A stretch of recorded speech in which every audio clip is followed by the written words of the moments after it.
રજૂઆત રંગ લાવી. ધારાસભ્ય શૈલેષ મહેતાની રજૂઆત રંગ લાવી. યાત્રાધામ ચાંદોદની થશે કાયાપલટ. પ્રવાસન વિભાગ દ્વારા 7 કરોડ રૂપિયાની કરાઈ ફાળવણી. ઐતિહાસિક ઘાટ રોડ રસ્તાની જેવા કામોનું અપાયું મહત્વ. પ્રવાસન વિભાગ દ્વારા હરેશ કન્સ્ટ્રક્શનને અપાયો વર્ક ઓર્ડર. યાત્રાધામ ચાંદોદ ખાતે રોજિંદા આવે છે હજારો ભક્તો. ધાર્મિક વિધિવિધાન માટે જાણીતું છે યાત્રાધામ ચાંદોદ. ડભોઈ તાલુકાનું ચાંદોદ ગામ જે તીર્થ ક્ષેત્ર તરીકે ઓળખાય છે. વર્ષોથી લોકોની માંગણી હતી કે મલ્હાર ઘાટ ઉપર ચેન્જિંગ રૂમ હોય, શૌચાલય હોય, લોકો ઉપયોગી વ્યવસ્થાઓ હોવી જોઈએ. આ અંગેની માંગણી સરકારમાં લાંબા સમયથી કરવામાં આવી હતી.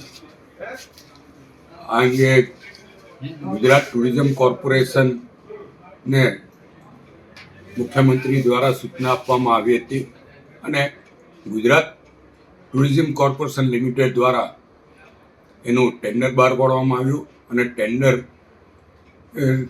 મંજૂર કરીને વર્ક ઓર્ડર પણ અમરેલીના એક કોન્ટ્રાક્ટરને આપવામાં આવ્યું છે. 5 કરોડ રૂપિયા આ ઘાટ ઉપર શૌચાલય, ચેન્જિંગ રૂમ, પાર્કિંગની વ્યવસ્થા, ફૂડ કોર્ટ અને મોટી ઉંમરના લોકોને પગથિયાં ચડવા તકલીફ ના પડે એટલે રેલિંગ, આ બધી વ્યવસ્થાઓ કરવા માટે ફાળવવામાં આવ્યા છે. એનું ટેન્ડર પણ આપી દેવામાં આવ્યું છે અને એનું વર્ક ઓર્ડર જરૂર આપી દેવામાં આવ્યો છે. ટૂંક સમયમાં એની કામગીરી ચાલુ થશે. ચાંદોદના ઇતિહાસમાં પહેલીવાર આવી કામગીરી સરકાર તરફથી હાથ ધરવામાં આવી છે.